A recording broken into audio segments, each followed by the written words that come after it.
שלום לכם, שוב אתם כאן ברוקי, תוכנית הרוק השבועית של מזכרת בתיה. איתי באולפן מתארחים להקת פורטסלייטינג. חברי הלהקה גבי מנאיש, צביקה מניסרוף ואלכסי מוגלטן. אהלן חבר'ה. אהלן. היי. אני רוצה להתחיל איתך גבי, איך היית מגדיר את סגנון הלהקה?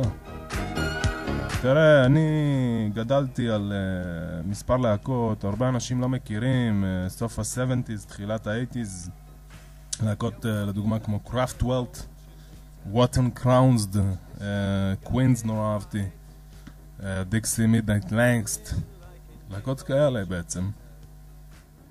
צביקה, איך אתה מסביר את הפריצה לתודעה הישראלית בעצם?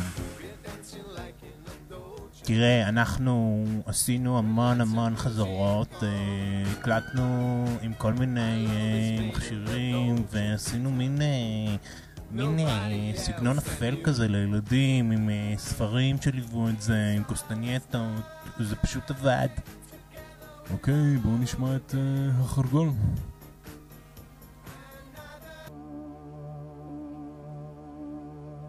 פורטסלייטינג, קדימה.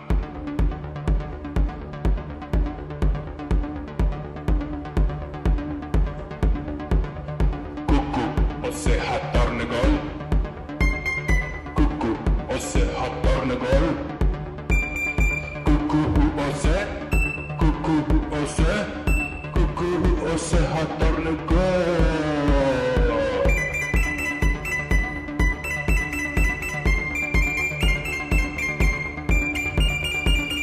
קוקו עושה גם החרגול, קוקו עושה גם החרגול. קוקו עושה, כי נמאס לו כבר לסבול.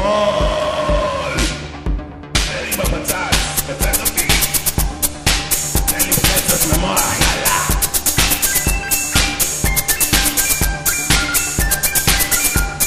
תן בקסו, יאללה.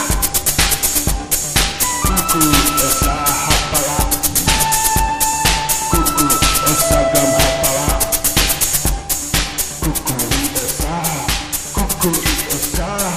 קוקו גם עושה הגנה.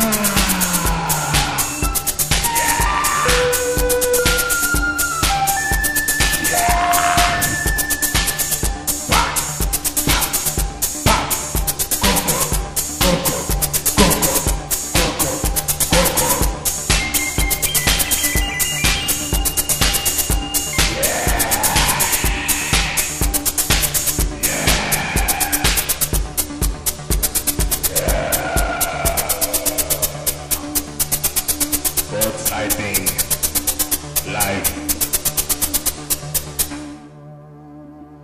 Yeah.